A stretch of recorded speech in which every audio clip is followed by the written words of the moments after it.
Narinig ko sila sa kusina, pinag-uusapan ang aking pagpapahinga. Akala nila, hindi ko na alam ang pagpapatakbo ng aming negosyo at lahat ng ipon na pinagsamahan. Ngunit habang nagtitimpla ako ng kape, ang bawat salita nila ay parang yelo sa aking puso, ngunit hindi ito nakakapagpalamig sa aking loob. Di bale.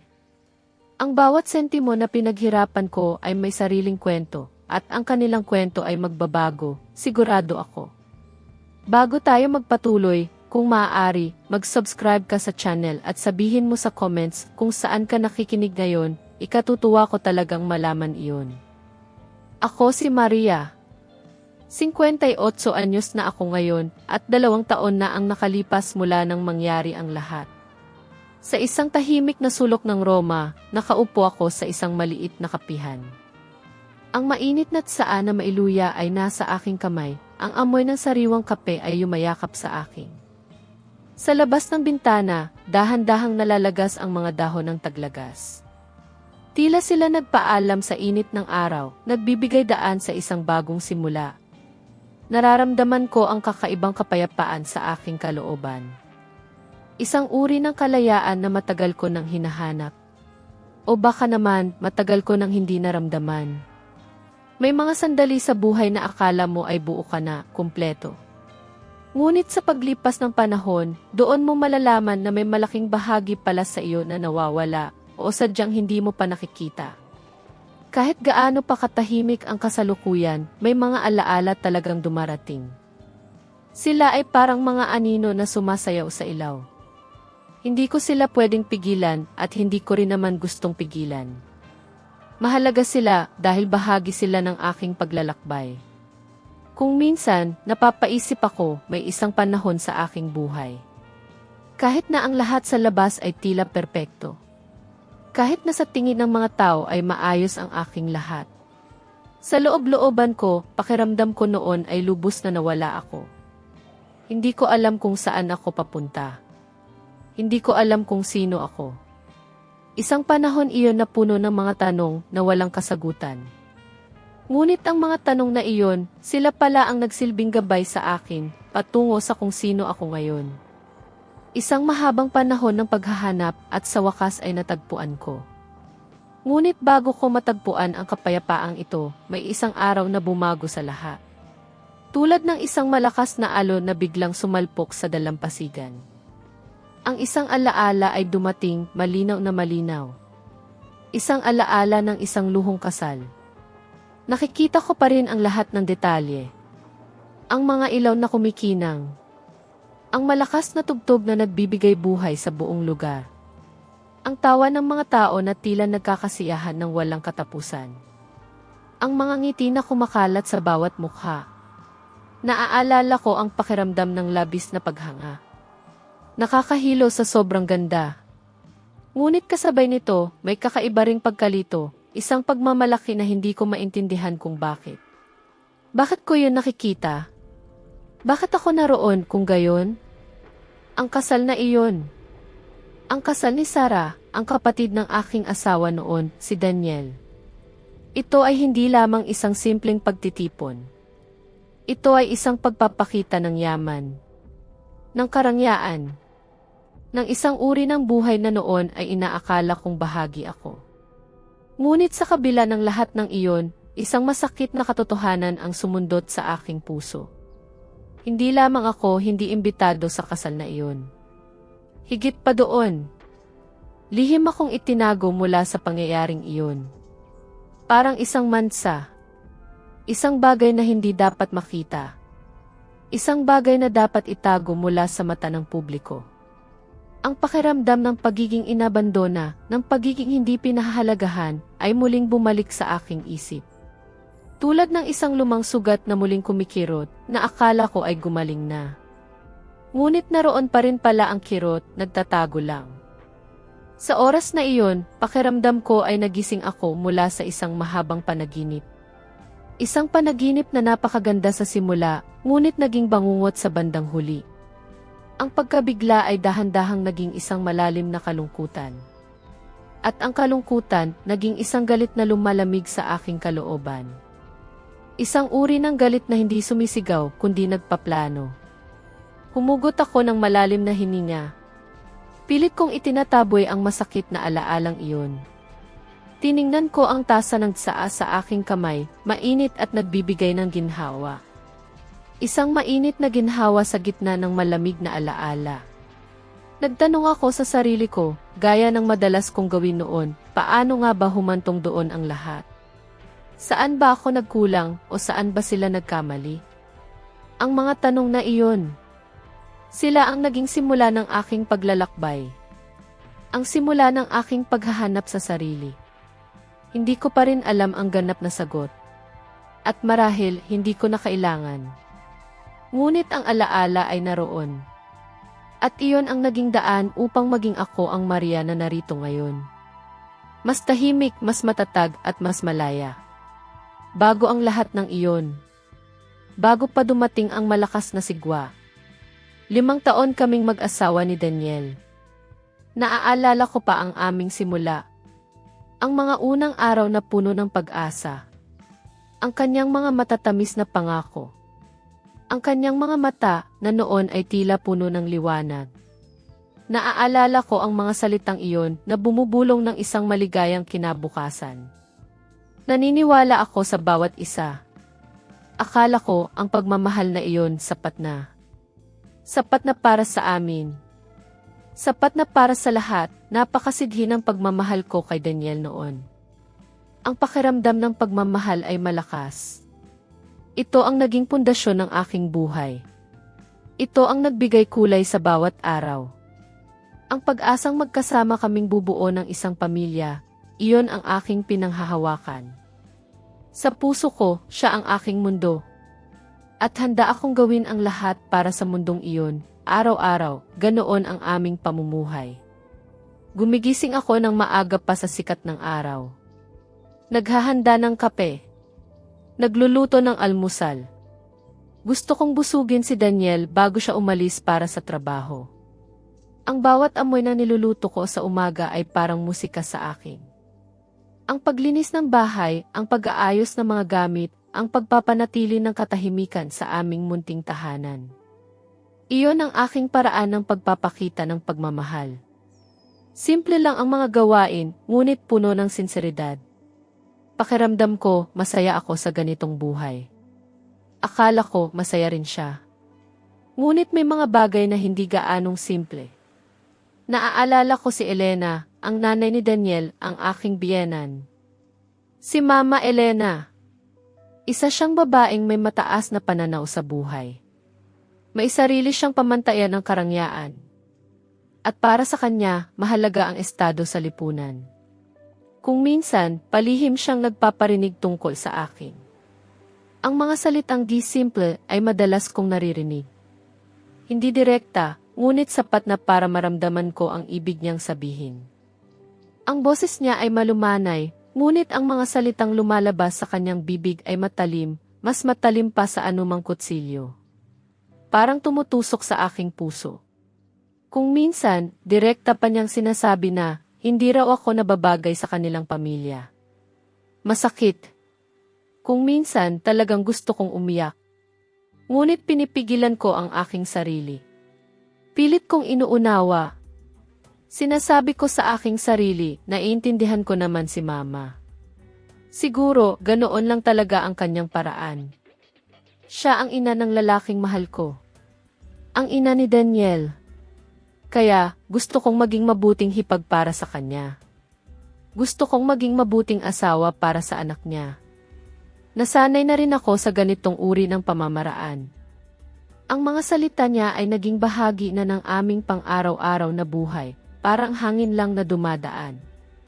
Pero ang hangin, kung minsan, nagdadala ng alikabok at iyon, unti-unting kumakapit sa akin. Sa totoo lang, ako ang mas masipag sa aming dalawa. Sa aming 2 taong pagsasama, napansin ko ito. Nagtatrabaho ako ng husto. Nag-overtime pa ako kung minsan, lalo na kapag may kailangan kami. Para lang makakuha ng dagdag na bonus. Ang bawat sentimo na kinikita ko ay mahalaga. Pinapahalagahan ko ang bawat pinaghirapan ko. Ipinagkatiwala ko lahat iyon kay Daniel. Hinikayat niya ako na ilagay ang halos 70% ng aking sahod sa aming joint account. Mas madali ang pamamahala ng pinansya ng pamilya, mahal, sabi niya, kung iisang account lang ang pagmumulan. Para mas madali nating maabot ang ating mga pangarap. Nagtiwala ako. Buong puso. Walang pag-aalinlangan. Akala ko para sa aming dalawa iyon. Para sa aming kinabukasan. Para sa aming mga pangarap. Sa bawat oras na nagtatrabaho ako, sa bawat bonus na natatanggap ko, naiisip ko ang aming buhay. Ang bahay na pangarap namin. Ang mga anak na pinapangarap namin. Akala ko magkasama kaming bubuo ng lahat ng iyon. Hindi ko naisip na ang lahat ng iyon, ang lahat ng pagtitiwalang iyon, ay magiging isang malaking pagsubok. Isang pagsubok na akala ko ay kapayapaan. May pangarap ako noon. Isang simpleng pangarap pero malaki sa akin. Mula pagkabata, pangarap kong makapaglakbay sa Roma. Naaalala ko pa ang isang beses na sinabi ko iyon kay Daniel. Isang gabi, habang nag-uusap kami, sinabi ko ang pangarap kong makita ang mga lumang simbahan, ang mga makasaysayang lugar. Ngunit pinagtatawanan lang niya ako. Ang kanyang tawa, malakas at tila walang pakialam. Nako, mahal, labis na paggastos yan at hindi kailangan, sabi niya. Dito na lang tayo, masaya naman tayo dito. Hindi na lang ako umimik. Marahil tama siya. Marahil hindi na nga kailangan. Ang mahalaga ay ang pamilya. Ang mahalaga ay ang kapayapaan. Ang mahalaga ay ang pagmamahal. Ngunit ngayon, sa paglipas ng panahon, napagtanto ko na ang mga pangarap na itinago ko, sila pala ang bumubulong sa akin. Naghihintay lang sila ng tamang pagkakataon upang lumabas. Kaya, ganoon ang aming buhay noon. Isang magandang palamuti sa labas na tila walang bahid. Ang aming kasal. Ang aming tahanan. Ang aming mga ngiti sa mga larawan. Ngunit sa ilalim ng lahat ng iyon, may mga bitak na. Mga bitak na hindi ko pa nakikita o sadyang ayoko lang tingnan. Ang mga bitak na iyon, sila pala ang dahilan ng pagguho ng lahat. Isang araw, ang palamuti ay babasag at doon lalabas ang tunay na katotohanan. Ang katotohanan na matagal ko nang pinipigilan. Ang umagang iyon. Iba sa karaniwan. Naaalala ko pa ang bawat tunog. Ang paghampas ng hangin sa aming bintana. Ang tunog ng mga plato sa kusina. At pagkatapos, ang mga hakbang ni Daniel. Mabigat. Pumasok siya sa silid kainan, ang mukha niya ay kabado. Hindi iyon ang Daniel na masigla tuwing umaga, ang Daniel na laging may ngiti sa labi. May kakaiba sa kanyang mga mata. Isang anino ng pag-aalala. Agad akong nag-alala. Mahal, ano ang problema mo? Bakit ganyan ang mukha mo? Parang ang bigat ng dinadala mo, tanong ko, malumanay. Inihinto ko ang paghahanda ng almusal. Tiningnan ko siya, naghihintay ng sagot. Bumuntong hininga si Daniel, malalim. Tila nangangalap siya ng lakas para magbigay ng masamang balita. Umupo siya sa tapat ko, ngunit hindi niya ako kayang tingnan ng direkta. Ang kanyang tingin ay nakapako sa usok na lumalabas sa tasa ng kanyang kape. Tila doon niya hinahanap ang kanyang mga salita. Maria, patawad, sabi niya, mahina. Ang kanyang boses ay tila halos pabulong. May masamang balita ako. Tumawag ang kapatid ko, si Sarah, mula sa probinsya. Si Mama Elena, malubha raw. Parang huminto ang mundo ko. Si Mama Elena, ang aking biyenan. Kahit na may mga hidwaan kami noon, hindi ko kayang marinig ang ganoong balita. Siya pa rin ang ina ng lalaking mahal ko. Anong nangyari, Daniel? Paano nangyari iyan? Kahapon lang kausap ko si Sarah sa telepono, sabi niya ay maayos lang si Mama.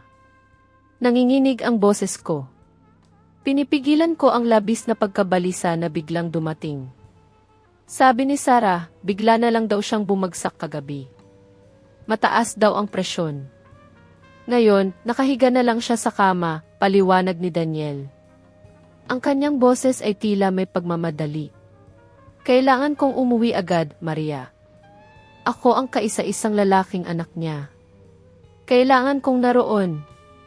Nang walang pag-aalinlangan, tumayo ako. Bumalik ang aking pagiging asawa at pagiging hipag.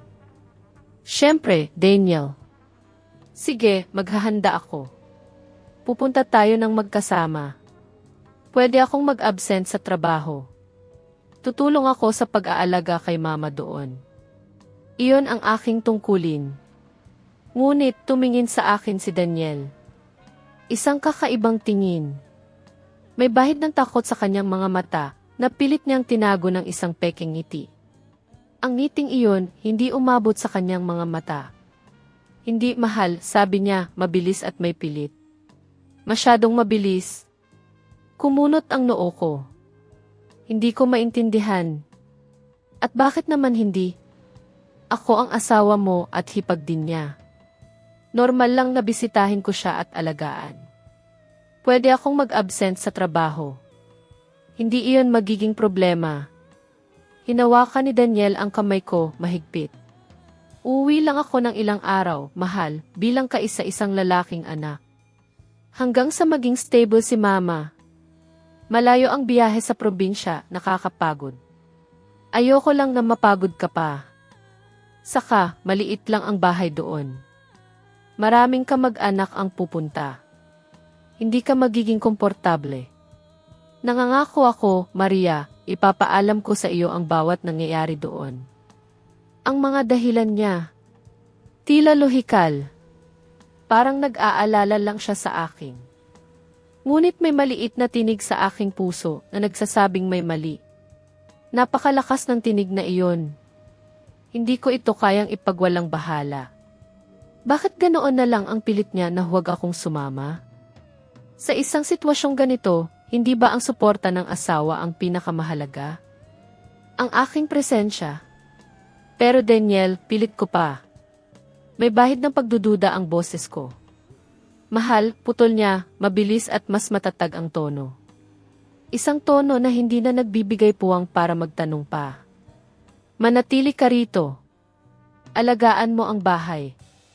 Magdasal ka para mabilis na gumaling si mama. Iyon ang mas makakatulong sa kanya at sa akin.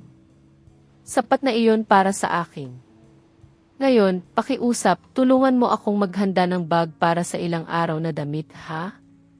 Sa huli, sumuko ako.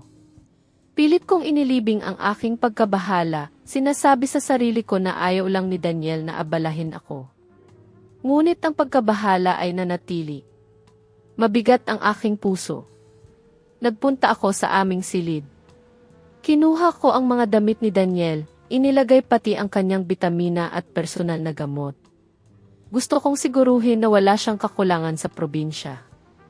Ang bawat damit na aking tinutupi ay tila isang dasal. Isang tapat na pag-asa na mabilis na gagaling ang aking biyenan. At mabilis na makakabalik si Daniel sa aking tabi. Pagkalipas ng isang oras, handa na si Daniel. Niyakap niya ako sa pintuan.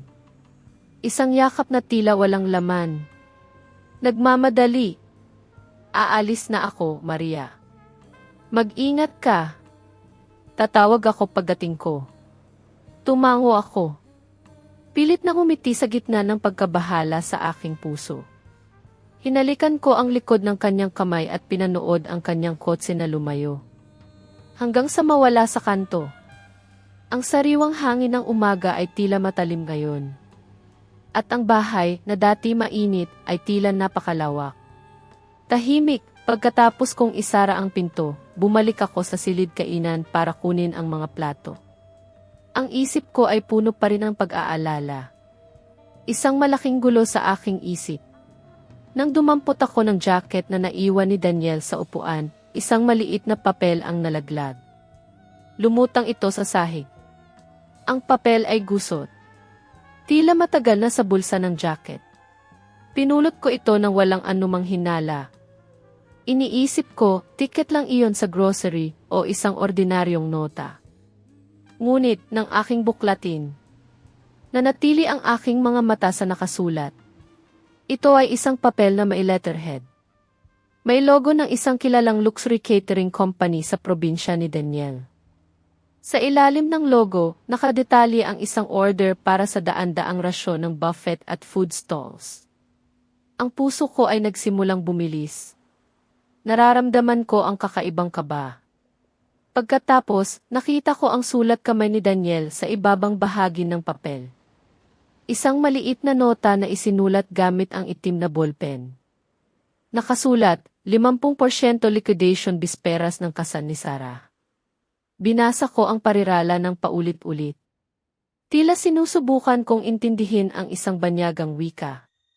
Ang key event ni Sarah. Bisperas. Hindi ba ibig sabihin noon ay bukas? Bakit mayroong order ng luxury catering para sa isang kaganapan ng aking hipag?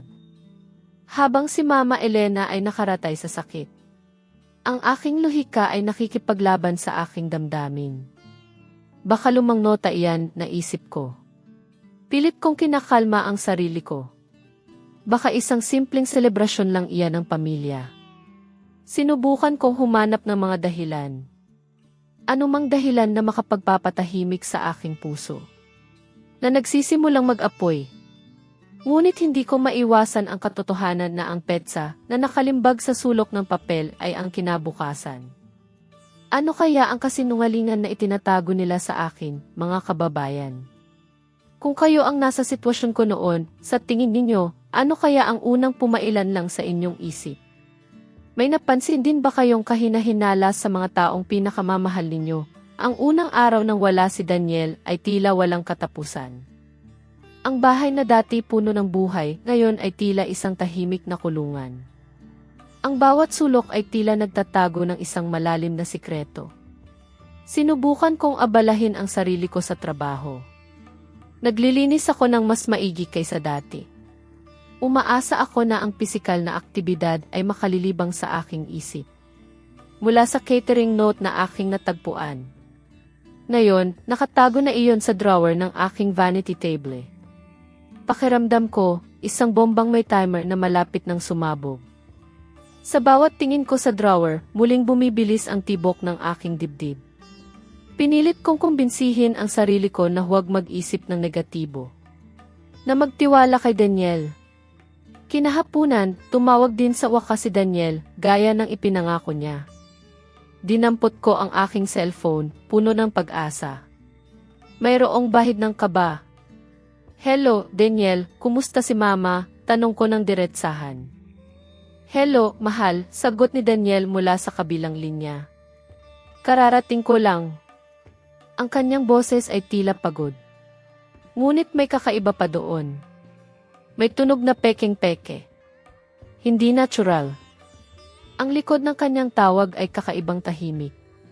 Walang naririnig na ingay. Walang mga boses. Walang dasal. Walang pag-uusap. Ang karaniwang maririnig sa bahay ng isang may sakit. Katahimikan lang.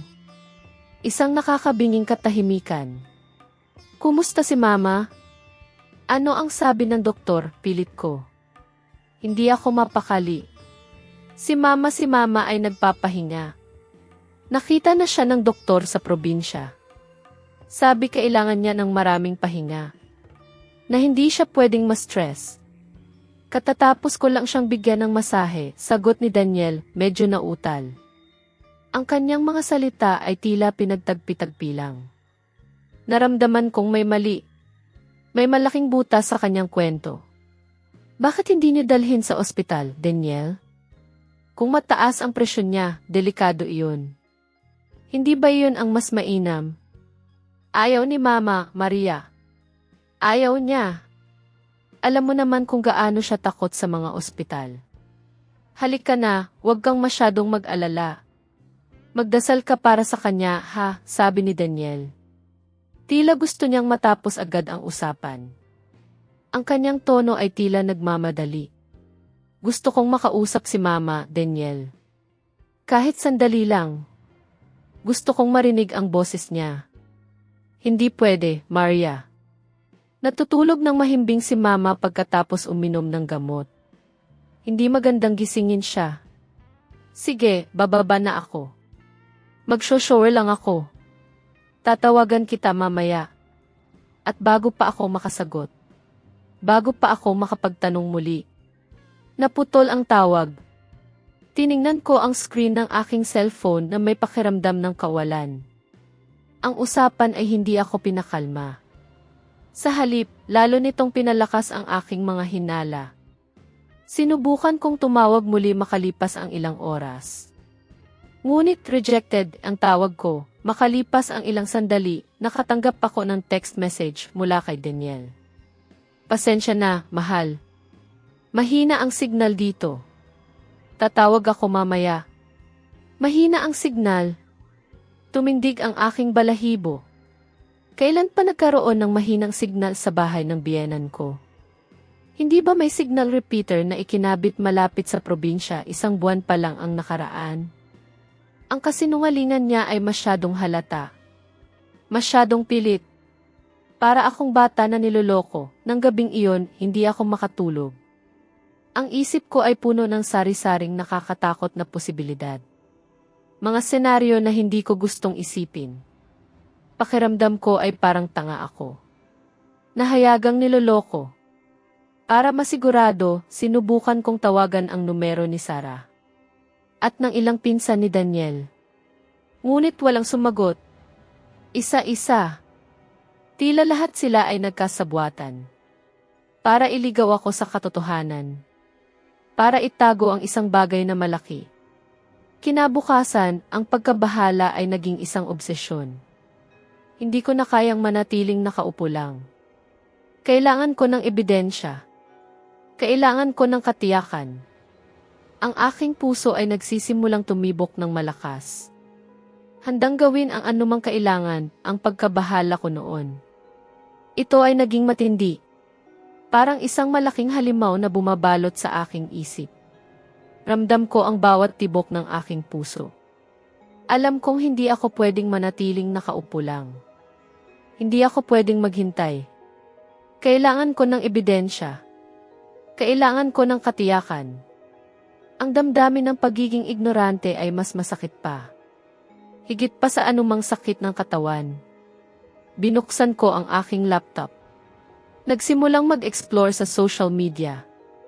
Isang desperadong aksyon. Alam ko, hindi ko inakala na gagawin ko ito. Sino ba naman ang mag-iisip na hahanapin mo ang katotohanan sa ganitong paraan? Nagsimula ako sa aking hipag, si Sarah. Hinanap ko ang kanyang account. Ngunit pribado iyon. Hindi ko ito kayang buksan. Parang isang selyadong lihim. Kaya lumipat ako. Sa mga account ng mga kamag-anak na malalayo. Mga pinsan ni Daniel. Nag-scroll ako ng walang humpay. Umaasa. Naghahanap ng kahit kaunting pahiwatig. Isang maliit na piraso ng impormasyon na magbibigay linaw sa aking mga pagdududa. Ang bawat post, bawat larawan.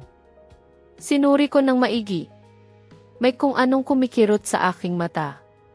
Pagkatapos ng halos 1 oras. Nang walang bunga na paghahanap. Napagod ako. Malapit na akong sumuko. Siguro, sobra lang talaga ang pag-iisip ko.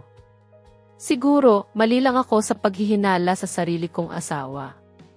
Ang pagdududa ay nakakapagod. Nakakapagod ng isip at puso, ngunit tamang-tama sa sandaling iyon. Nang ako ay malapit ng sumuko. Isang pangalan ang nakakuha ng aking pansin. Ang account ng isang pinsang malayo ni Daniel. Naaalala ko na ang pinsan na ito ay aktibo sa social media. Madalas siyang mag-post. May bahid ng pag-asa ang aking puso. Kaunting pag-asa na muling sumilay. Nanginginig ang aking kamay. Binuksan ko ang account ng pinsan na ito. Bumilis ang tibok ng aking puso. Ang pinakabagong post halos 30 minuto pa lang ang nakalipas. Isang larawan. Hindi ito larawan ng isang taong may sakit. Hindi rin ito larawan na puno ng kalungkutan ang nakita ko. Isang napakalaking at napakagandang baukwet ng puting rosas. At liryo. Nakalagay ito sa isang mesa na may mantel na satin. Sa likod, tanaw ang dekorasyon ng isang marangyang altar ng kasal. Parang bumalik ang aking hininga. Hindi ako makapaniwala sa nakikita ko. Binasa ko ang caption. Ang mga salitang nakalimbag. Tila sinampal ako. Congratulations sa inyong bagong buhay, Sarah at Mark. Sana maging masaya at pinagpala ang inyong pamilya. Sorry hindi ako nakadalo, pero ang aking pinakamabuting hangarin ay sumasa iyo.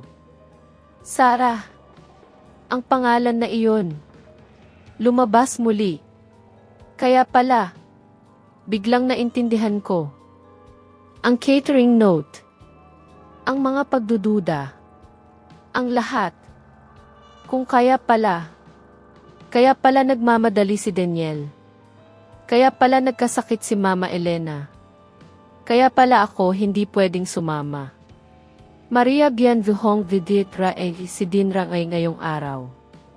Ang lahat ng kasinungalingan. Lahat ng pagtatago. Biglang naging malinaw. Ang aking mga daliri ay nanginginig sa galit.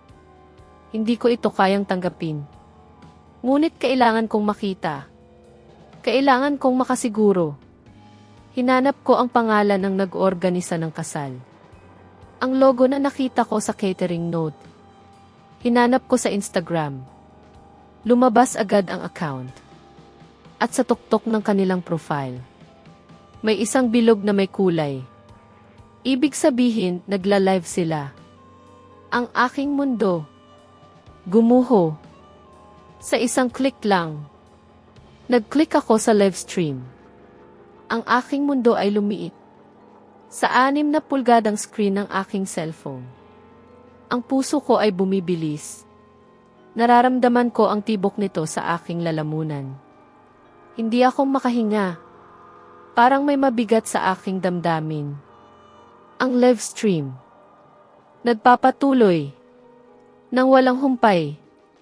Hindi alintana na sa daan-daang kilometro ang layo. Ang mundo ng isang babae ay gumuho.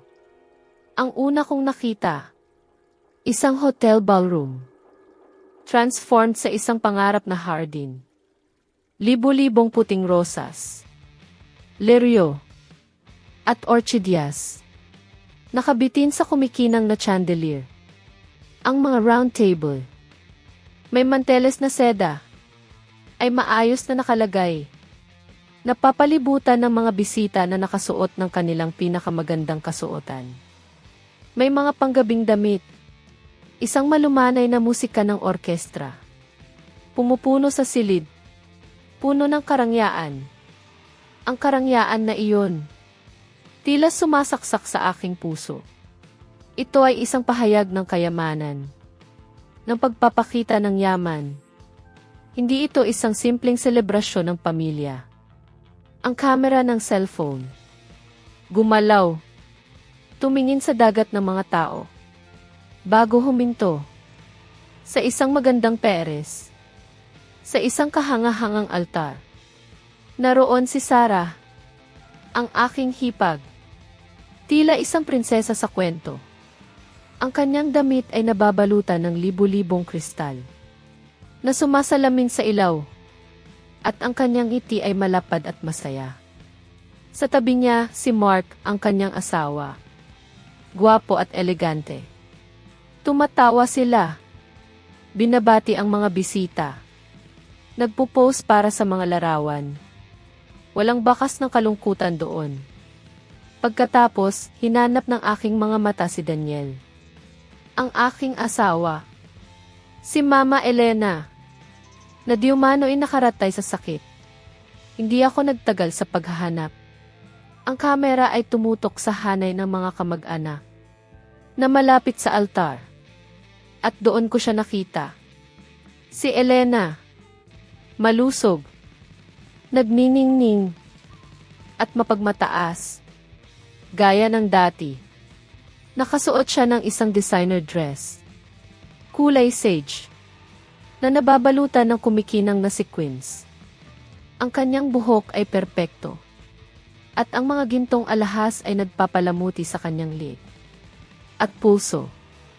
Ang kanyang mukha ay nagniningning sa pagmamalaki. Binabati ang mga piling bisita.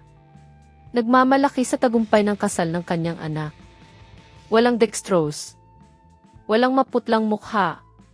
Walang bakas ng isang taong dumaan sa krisis sa kalusugan kagabi. Sa tabi ni Elena, naroon si Daniel, ang aking asawa. Ang lalaking niyakap ako kaninang umaga.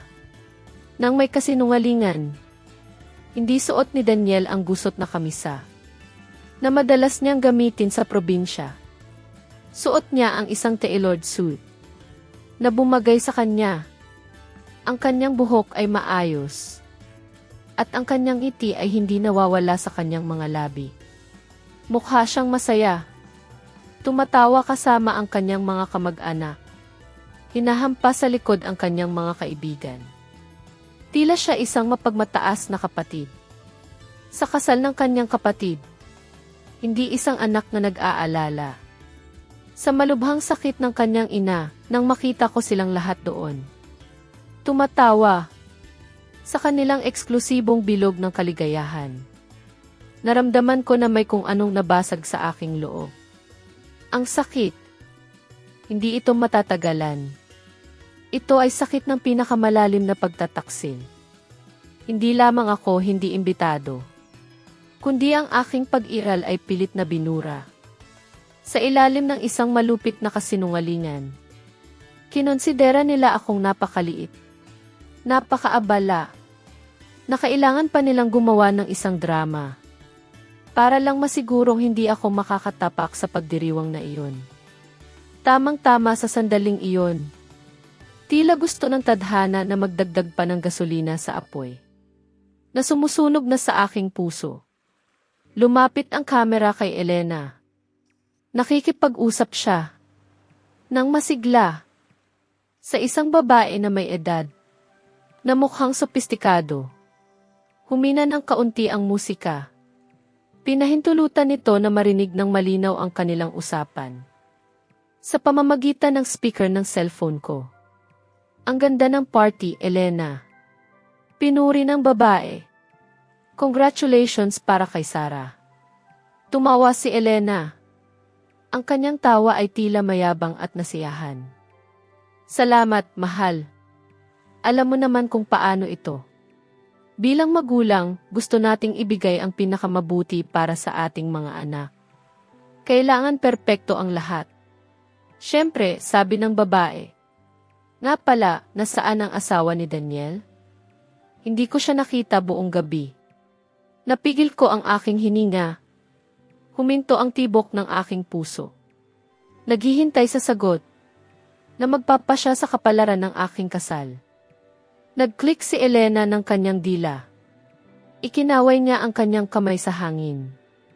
Tila tinataboy ang isang nakakainis na insekto. Ang kanyang ekspresyon, bahagyang nagbago. Tila nagsasalita siya tungkol sa isang bagay na hindi kaaya-aya. Wag mo nang banggitin, sabi niya, may paghamak. Buti nga't hindi dumating. Ang asawa ni Daniel, hindi nararapat. Sa suot niyang simple, mapapahiya lang tayo sa harap ng buong pamilya. Akala ng mga tao, basta-basta na lang tayo nakikipag-ugnayan. Mas mabuting manatili siya sa bahay, nasira. Nasira. Ang salitang iyon, hindi sapat para ilarawan ang nararamdaman ko. Ang cellphone, nadulas sa aking kamay, bumagsak sa sahig. May tunog na sumisira sa katahimikan ng aking bahay. Simple. Hindi nararapat. Hindi nababagay. Ang mga salitang iyon, umalingaw sa aking ulo. Bawat pantig, tila latigo, kaya ito pala ang tunay na dahilan. Ito pala ang desisyon na ipinataw nila sa akin. Matagal na. Sa kanilang paningin, ako ay isang kahihiyan na dapat itago. Ang lahat ng aking kabutihan, ang lahat ng aking dedikasyon sa loob ng 5 taon, ang lahat ng aking pagsisikap na maging mabuting hipag. Walang halaga. Sa harap ng estado at prestihiyo, ako ay isang hamak na alikabo. Isang kahihiyan. Ang tawa at musika ng live stream na nagpapatuloy sa sahig. Tila nangungutya sa akin. Tumatawa sa aking katangahan. Sa gitna ng karangyaan ng pagdiriwang na iyon, ang aking dignidad ay nyurakan hanggang sa wala nang matira matapos ang live stream. Nanatili akong nakaupo sa sahig. Sa loob ng maraming oras, ang tahimik na bahay naging saksi sa pagkasira ng aking puso. Hindi ako sumigaw. Hindi ako nagbasag ng kahit ano. Nanatili lang akong tahimik. Hinihayaan ang sakit. Nakainin ang bawat selula ng aking katawan. Sa simula, isang nakakapanghina na kawalan lang ang aking naramdaman. Ang isip ko ay blanko. Ang puso ko ay manhid. Ngunit dahan-dahan, ang kawalan na iyon ay nagsimulang mapuno ng isang alon ng matinding kalungkutan. Ang mga luha na aking pinigil. Sa wakas, umagos, umiyak ako. Umiyak ako dahil sa aking katangahan. Dahil sa pagiging bulag ko sa katotohanan. Umiyak ako para sa 5 taon ng aking buhay na aking inilaan sa lalaking nakipagsabuatan sa kanyang pamilya para ipahiya ako. Naglakad ako ng nanghihina patungo sa silid. Binuksan ko ang aming album ng kasal. Doon ang mga mukha namin ni Daniel. Nakangiti. Puno ng pag-asa. Para sa kinabukasan. Ang larawang iyon. Ngayon ay tila isang malupit na biro. Niyakap ko ang frame. Ang aking mga luha. Binasa ang salamin. Binabahiran ang mga magagandang alaala. Na ngayon ay tila peke. Ang bawat sulok ng bahay. Na dati mainit. Ngayon ay nagpapaalala sa kasinungalingan. Ang malambot na sopa, kung saan madalas akong nakakatulog. Naghihintay kay Daniel na umuwi. Nang huli na, ang malinis na kusina, kung saan palagi kong inihahanda ang paboritong pagkain ni Daniel. Ang kama, kung saan namin pinagsasalo ang aming mga pangarap. Ang lahat, pakiramdam ko ay nahawahan. Umiyak ako hanggang sa mamaga ang aking mga mata. At mamalat ang aking boses. Pinayagan ko ang sarili kong lumubog sa isang dagat ng sakit. Inilabas ang lahat ng sakit ng pagtataksil mula sa aking sistema. Gayunpaman, nang ang gabi ay magbigay daan sa araw. Nang ang unang sinag ng araw ay nagsimulang sumilay sa mga siwang ng kurtina. May isang bagay sa loob ko ang nagbago. Huminto ang pag-agos ng aking mga luha. Ang naglalagablab na kalungkutan ay dahan-dahang lumamig. Nagkristal sa isang bagay na mas matigas, mas matalim, at mas delikado. Isang malamig na galit at matinding determinasyon. Tiningnan ko ang aking refleksyon sa salamin. Namamaga, maputla, at kaawa-awa. Hindi ako iyan. Hindi ako isang biktima.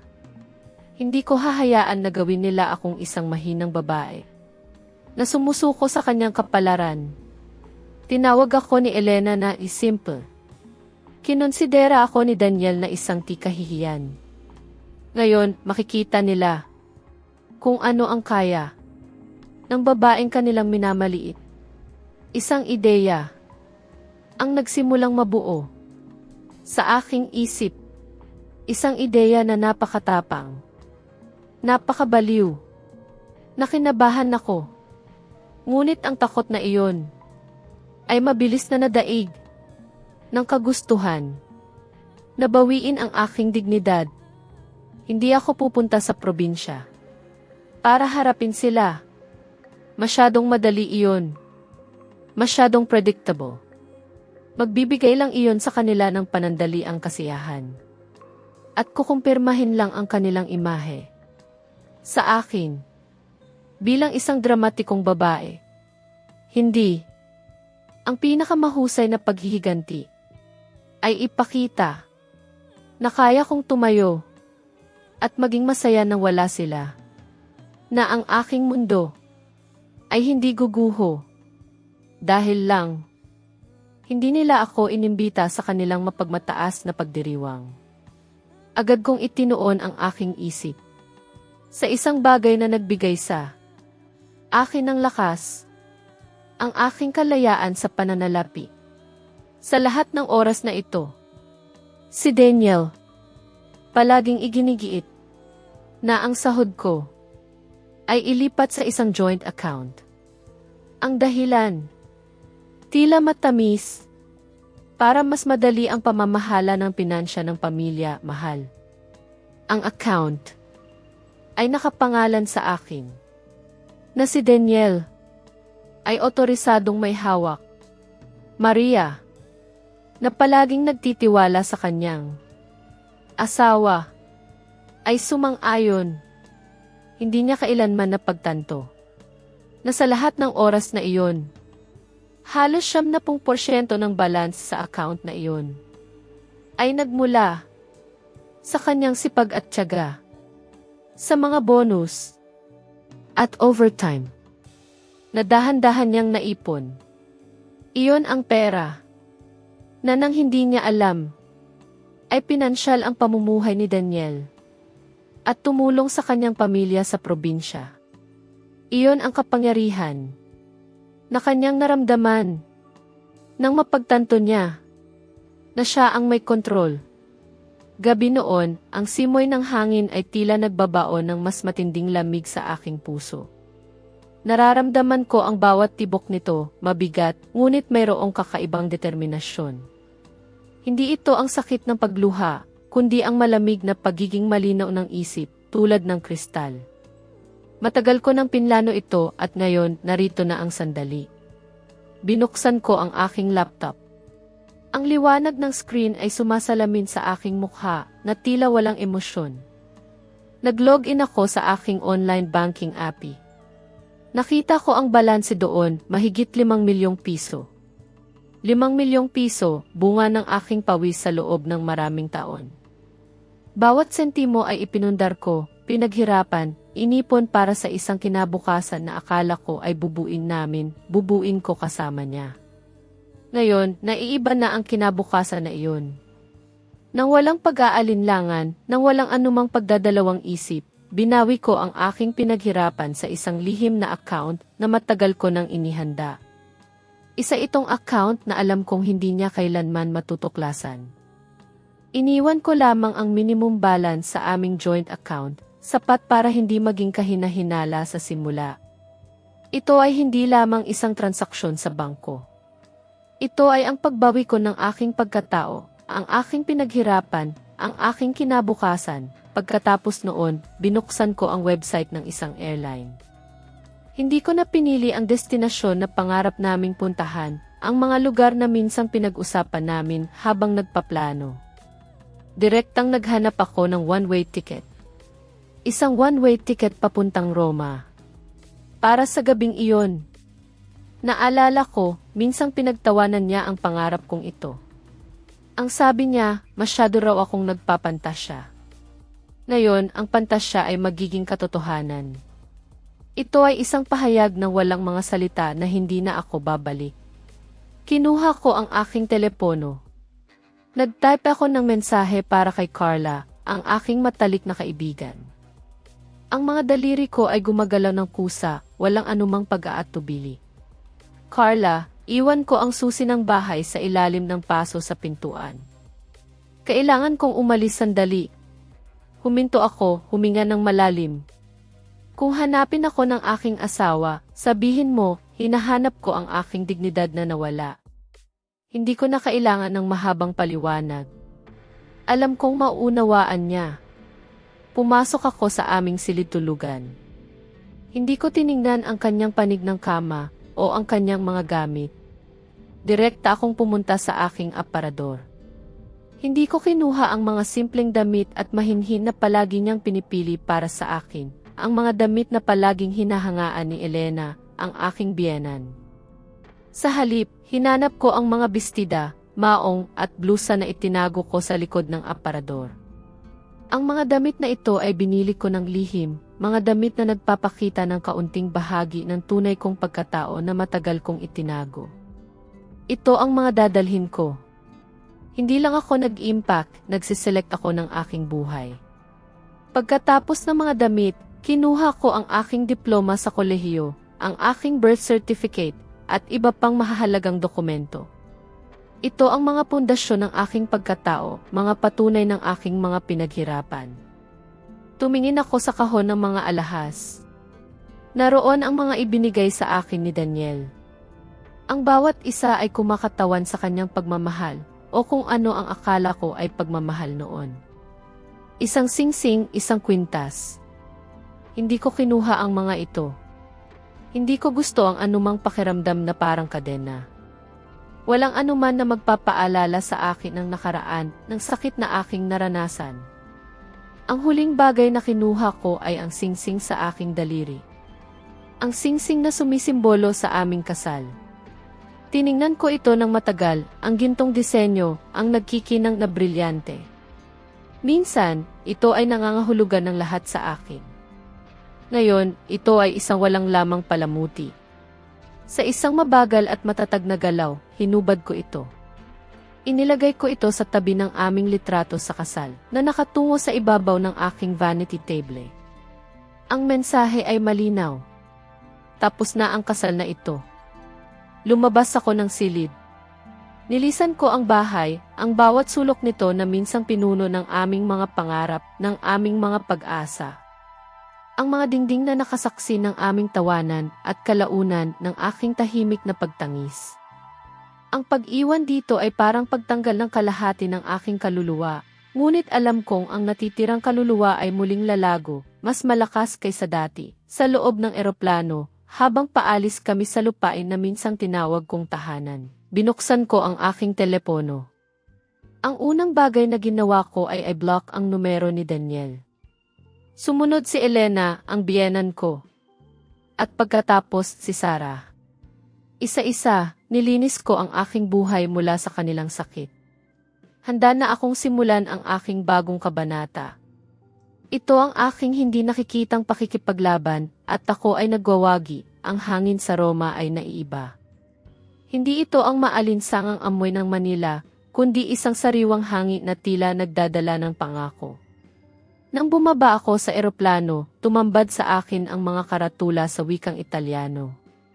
Hindi ko naiintindihan ang karamihan, ngunit may kakaibang kapayapaan ang bumalot sa akin. Ganap na mag-isa, ngunit hindi ako natatakot. Sa halip, nakakapagpasigla. Ito ang simula.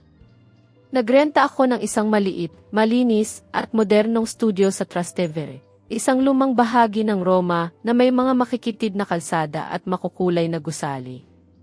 Sa mga unang araw, bawat gawain ay isang maliit na tagumpay. Ang pagpunta sa supermarket, ang pag-aaral kung paano gumamit ng Italian coffee maker, ang pagluluto ng pasta casio, pepe sa aking maliit na kusina. Naaalala ko ang unang pagkakataon na kumain ako ng carbonara ng mag-isa sa isang trattoria. Walang kasama, walang kausap, ngunit hindi ako nakaramdam ng kalungkutan. Sa halip, nakaramdam ako ng kapayapaan. Napakapayapa. Isang umaga, naramdaman ko ang lamig. Ang aking jacket mula sa Manila ay hindi sapat. Naaalala ko na dati, si Daniel at Elena ay palaging magrereklamo kung gumagastos ako sa sarili ko. Ngayon, wala nang pipigil sa akin. Naglakad ako papunta sa isang tindahan, at nakita ko ang isang camel-colored cashmere coat. Ito ay mahal, alam ko. Ngunit ito ang gusto ko. Hindi ako nag-atubili. Binili ko ito. Nang isinuot ko ito at tumingin sa salamin, ang babaeng nasa salamin ay tila kumpiyansa, elegante, at may klase. Hindi na ang dating Maria na laging nagtatago. Kinabukasan, nagpa siya akong magpagupit. Matagal na ang aking buhok, tulad ng dating Maria. Gusto kong baguhin ito. Pumasok ako sa isang salon at ipinagupit ang aking mahabang buhok sa isang modernong bob cut. Nang makita ko ang resulta, umiti ako. Ang lumang Maria ay namatay at ngayon ay muling isinilang. Isang umaga, nagising ako at nakita ang ginintuang kulay ng sikat ng araw na sumisilip sa aking bintana. Ang mga dahon ng puno sa labas ay nagliliparan, bumabagsak sa lupa, nagbibigay ng kakaibang kagandahan sa taglagas. Ito ay tulad ng isang blankong pahina. Isang pagkakataon upang muling isulat ang aking kwento. Hindi na ito ang aking lumang kwento, kundi ang sarili kong kwento na walang bahid ng nakaraan. Lumabas ako at naglakad sa parke. Nararamdaman ko ang hangin sa aking buhok, ang sikat ng araw sa aking balat. Masaya ako. Malaya. At buhay na buhay. Nakita ko ang isang turista na may kamera at naglakas loob akong lumapit. Tinanong ko siya kung maaari niya akong kunan ng litrato. Ngumiti ako, ang pinakamatamis na ngiti na galing sa aking puso. Hindi ito pilit, kundi isang ngiti ng tagumpay, kalayaan, at pag-asa. Pagbalik ko sa aking studio, binuksan ko ang aking Instagram. Dati, pribado ang aking account. Ngayon, binago ko ito sa public. Nagpost ako ng litrato ko sa parke na may caption na, paghahanap ng init sa gitna ng taglagas. Isang bagong kabanata ang nagsisimula. Pinindot ko ang T-post T. Isang bagong ako, isang bagong mundo. Mga kababayan, alam kong marami sa atin ang dumaan sa sari-saring pagsubok sa buhay. Kung kayo ay nakikinig pa rin sa akin, at nakasama ko sa bawat hakbang ng aking paglalakbay, pakiusap, mag-iwan ng numero 1 sa komento sa ibaba. Ang inyong presensya ang pinakamalaking inspirasyon ko para ituloy ang kwento. Habang tinatamasa ko ang bawat sandali ng aking kalayaan sa Roma, malayong malayo sa akin ang kaganapan sa Manila. Ngunit alam kong ang bawat aksyon ay may katumbas na reaksyon. Alam kong ang larawan ko sa Roma, na aking ipinost, ay lumaganap na parang sakit sa gitna ng mga bisita sa kasal ni Sarah. Naalala ko na ang bulungan ng mga bisita ay unti-unting dumami. Nagulat sila. Nagtanong. Hindi nila maintindihan. Bakit ako nasa Italia? Bakit ako ngumingiti ng ganoon? Isang pinsan sa panig ng asawa ni Mark, na kilala ang pagiging mapagmataas ni Elena, ay lumapit sa biyanan ko na may ngiti na matamis ngunit nakalasakit. Pinuri niya ang kasal, ang pagkaganda ng lahat. At pagkatapos, kunwari nagulat siya. Ang ganda naman ni Maria sa bakasyon niya sa Italia. Napakaswerte ni Daniel na may asawang ganoon kalaya. Biglang nagtaka si Elena. Nasa bahay si Maria. Nagkakamali ka. Ngunit ang pinsan ay ipinakita ang kanyang telepono. Unti-unting namutla ang mukha ni Elena. Pagkatapos naging galit. Nakita niya ang aking larawan, ang aking ngiti. At ang caption, isang bagong kabanata ang nagsisimula. Nagdilim ang mukha ni Elena. Tinawag niya si Daniel, halos pasigaw. Daniel, halika rito. Tingnan mo ito. Nagmadali si Daniel, gulo ang isip. Nang makita niya ang larawan, nakita niya ang ngiti ko, isang ngiti na hindi pa niya nakita dati. Isang ngiti ng isang babaeng malaya. Naramdaman niya na tila may malamig na tubig na ibinuhos sa kanyang likod. Naguguluhan siya. Pinagpapawisan ng malamig. Hindi niya maintindihan. Sa mismong sandaling iyon, lumapit ang event director. Ang kanyang mukha ay seryoso. Ginoong Daniel, kailangan na po nating matapos ang pagbabayad ng natitirang 50%. Si Daniel, na sinisikap pang panatilihin ang kanyang kayabangan, ay inilabas ang kanyang debit card. Ibinigay niya ito sa event director. Ngunit ang makina ay nagbigay ng isang nakakatakot na tunog. Transaction denied. Sinubukan niya muli. Pareho pa rin ang resulta. Transaction denied. Ang kanyang mukha ay naging puting-puti, nagpanik si Daniel. Mabilis niyang binuksan ang kanyang banking app sa telepono. Nang makita niya ang balanse, ang kanyang puso ay tila tumigil. Menos sa 1,000 piso. Wala na. Tiningnan niya ang transaction history. Isang napakalaking halaga ang inilipat. Ang pangalan sa transfer ay malinaw na nakasulat, Maria Garcia. Hindi makahinga si Daniel. Hindi lang ako umalis. Pinlano ko ito. Bawat sentimo ng kanyang pera, ang pera na pinaghirapan ko, ay nabawi ko. Biglang inagaw ni Elena ang telepono ni Daniel. Nakita niya ang balanse. Ang halaga. Namutla siya. At pagkatapos, sumabog ang galit. Maling-mali ka, anak. Bakit nasa kamay niya ang lahat ng iyong pera? Bakit hindi mo makontrol ang sarili mong asawa? Ang ingay ng kanilang pag-aaway ay biglang pumalit sa masayang tugtugin. Lahat ng bisita ay nanood na may pananabik. Ang kanilang mga mata ay nakatutok sa pamilya ni Daniel. Ang maligayang kasal ay biglang naging isang eksena ng kahihiyan. Unti-unting lumapit ang mga vendor. Ang catering, ang dekorador. Lahat sila ay humihingi ng bayad. Agad-agad. Napilitan si Elena na hubarin ang kanyang mamahaling gintong kwintas upang ipangako bilang kolateral. Ang dignidad na kanyang binuo sa loob ng maraming taon ay nawasak sa isang iglap. Sa tingin ko, minsan, ang pinakamalaking pagkakamali ng isang tao ay ang paglimot sa halaga ng kanilang kasama. Ang mga araw ko sa Roma ay puno ng pagtuklas ng paglago. Ang bawat umaga ay isang bagong simula at bawat gabi ay isang patunay ng aking mga tagumpay. Lumikha ako ng T-Vegas Alma Libre, isang negosyo ng paglalakbay na dalubhasa sa mga babaeng nag-iisa. Hindi lang ako nagbebenta ng mga tour, kundi nagbebenta rin ako ng karanasan, tapang at kalayaan. Naging inspirasyon ako para sa maraming kababaihan, tulad ng pagiging inspirasyon ng Roma sa akin. Samantala, sa malayong Manila, ang mundo ni Daniel ay unti-unting bumagsak. Nawalan siya ng trabaho. Napilitan siyang ibenta ang kanyang kotse upang mabayaran ang mga utang na idinulot ng kasal ni Sarah. Ngayon, nagtatrabaho siya bilang part-time waiter sa isang marangyang 5-star na hotel. Nakatira siya sa isang napakaliit na pensyon sa labas ng Maynila. Araw-araw, pinahihirapan siya ng imahe ko at ng walang hanggang pagsisisi. Si Elena at Sarah ay dumanas din ng kanilang kapalaran. Napilitan silang ibenta ang bahay ng pamilya. Si Elena ay naging malungkot at may sakit. Ang kasal ni Sarah ay puno ng pag-aaway at hiya, hindi na ang marangyang buhay na pinangarap niya.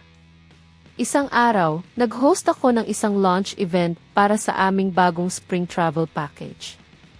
Ginawa ko ito sa isang mamahaling cave sa lobby ng isang kilalang hotel sa Maynila. Ako ang sentro ng atensyon, nakangiti, nagpapaliwanag at nagbibigay inspirasyon.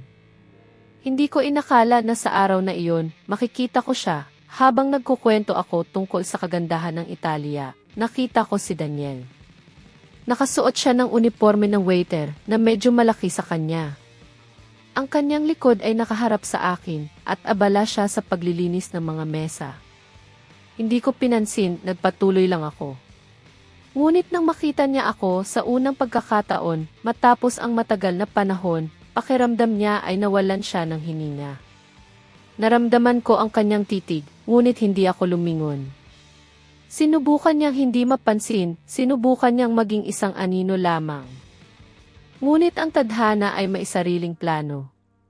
Habang papalapit siya sa aming mesa upang kuhanin ang maruming tray ng mga baso, nanginginig ang kanyang kamay. Hindi niya ito nakayanan. Bumagsak ang tray. Kumalat ang basag na baso at ang natirang tubig sa sahig. Tumahimik ang lahat, sa isang iglap na tila walang hanggan, nagtagpo ang aming mga mata. Nakita ko sa kanyang mga mata ang 1,000,000 damdamin. Matinding kahihiyan, malalim na pagsisisi, at masakit na pangulila. Tiningnan ko siya. Ngunit sa aking mga mata ay walang galit, walang puot, o kahit awa. Tanging isang panandali ang pagkilala. Tahimik at malayo. Tumango ako, halos hindi napapansin, tulad ng isang magalang na pagbati sa isang staff ng hotel. Pagkatapos, nagpatuloy ako sa aking panayam na tila walang nangyari. Para kay Daniel, ang tahimik na kawalang interes na iyon ay mas masakit pa kaysa sa 1,000 insulto. Alam kong sa sandaling iyon, naintindihan niya ang lahat. Ang aming mga mundo ay ganap ng magkaiba. Nakatayo ako sa aking balkonahe sa Roma, pinagmamasdan ang mga ilaw ng lungsod na kumikinang sa dilim. Hindi na ako nag-iisip tungkol kay Daniel o sa mga basag na baso. Ang aking isip ay puno ng malalaking plano para sa aking negosyo, para sa aking kinabukasan. Ang bawat bituin sa langit ay tila nagsasabi sa akin na ang lahat ay posible. Minsan, ang iniisip ko ay ang paghihiganti. Ngunit ngayon, alam ko na. Nanalo ako, hindi sa paghahanap ng paghihiganti, kundi sa pagbuo ng sarili kong kaligayahan. Ipinakita ko sa mundo, at higit sa lahat, sa aking sarili, na ang isang tunay na reyna ay hindi kailangang mag-angkin ng isang lumang trono. Siya ay nagtatayo ng sarili niyang palasyo, mas kahanga-hanga kaysa sa dati, at doon siya nabuhay ng maligaya magpakailanman, nag-iisa at kumpleto. 2 taon na ang nakalipas mula nang mangyari ang mga bagay na iyon. Ngayon, narito ako sa Monte Pincio, kasama ang isang grupo ng mga kababaihan mula sa Viges Alma Libre. Pinagmamasdan namin ang paglubog ng araw sa ibabaw ng Piazza del Popolo. Ako ngayon ang kanilang mentor, ang kanilang kasama sa paglalakbay. Mga kababaihan na tulad ko, naghahanap ng bagong direksyon, ng bagong buhay. Nakausap ko si Sarah, isang bata at nalilito na kliyente. Ramdam ko ang kanyang pagkalito, ang kanyang kalungkutan. 2 taon na ang nakakaraan, dumating ako sa parke na ito, simula ko. Mag-isa, hindi para magbakasyon kundi tumatakas. Pakiramdam ko rin ay nawala o mas masahol pa, pakiramdam ko ay wala akong halaga. Ngunit napagtanto ko na ang pagkawala ay hindi ang katapusan ng lahat. Minsan kailangan nating mawala upang makahanap ng bagong landas na mas maganda, isang landas na tunay na sa atin. Pagkatapos ng paglalakbay, umupo ako sa isang cave sa Monte, umiinom ng aking paboritong ginger tea. Ang aking kaligayahan ay hindi na nakasalalay sa presensya ng isang lalaki o sa pagpapatunay ng iba. Ang aking kaligayahan ay kumpleto, nagmumula sa aking loob, sa aking mga tagumpay, at sa kapayapaan ng aking puso. Natagpuan niya ang kanyang tunay na soulmate, ang kanyang sarili. Sa parehong sandali, sa malayong bahagi ng mundo, si Daniel ay bumalik sa kanyang masikip na pensyon sa labas ng Maynila. Binuksan niya ang kanyang bintana, at ang tanging tanawin ay ang likod bahay ng ibang gusali at isang makitid, maruming eskinita. Binuksan niya ang kanyang telepono, at tulad ng dati, binuksan niya ang Instagram. Nakita niya ang Viges Alma Libre, ang aking account. Nakita niya ang mga litrato ko, nakangiti sa iba't ibang magagandang lugar sa Italia. Ang bawat bagong post ay parang maliit na saksak sa kanyang puso. Naalala ko si Elena, ang biyenan ko, na nabubuhay sa pagsisisi. Naalala ko si Sarah, na nakakulong sa isang kasal na puno ng pag-aaway at hiya. At napagtanto ko, ang pinakamahusay na karma sa huli ay hindi ang ganap na pagkawasak ng nang-aapi, kundi ang pagkakataon para sa biktima na muling buuin ang kanyang buhay ng napakataas, napakakinang, na kahit ang kanyang anino ay hindi na sila maabot. Ito ang aking palasyo. At ako ang reyna nito. At ganoon nga, ang bawat yugto ng buhay ay nagdadala ng sariling aral. Hindi ito tungkol sa panalo o talo, kundi sa pagtuklas ng sariling lakas at pagpapatawad sa sarili, para makahanap ng kapayapaang matagal ng hinahanap. Kung may bahagi ng kwentong ito na pumukaw sa inyong damdamin, o may nais kayong ibahagi mula sa sarili ninyong karanasan, malaya kayong mag-iwan ng inyong saloobin sa ibaba. Ang inyong presensya at pagbabahagi ay mahalaga sa pagbuo ng isang komunidad na naunawaan ang bawat pinagdaanan. Sana ay manatili kayong konektado, at patuloy na makasama sa mga susunod pang mga kwento at yugto ng buhay. Kung nais ninyong suportahan ang espasyong ito, sana'y mag-subscribe kayo sa Luha at Katahimikan. Ang video na ito ay isang katang-isip na kwento na hango sa mga karanasan sa buhay. Hindi ito ginawa upang husgahan ang sinuman, kundi upang maging tahimik na paanyaya sa pagninilay tungkol sa buhay at sa pakikitungo natin sa kapwa. Ang mga tauhan, pangalan, at lugar ay walang kaugnayan sa tunay na buhay at binago upang hindi makapinsala sa kaninuman. Naway makatulong ang kwentong ito upang kahit saglit ay maalala mo ang sarili mong buhay at ang mga mahalaga sa iyo.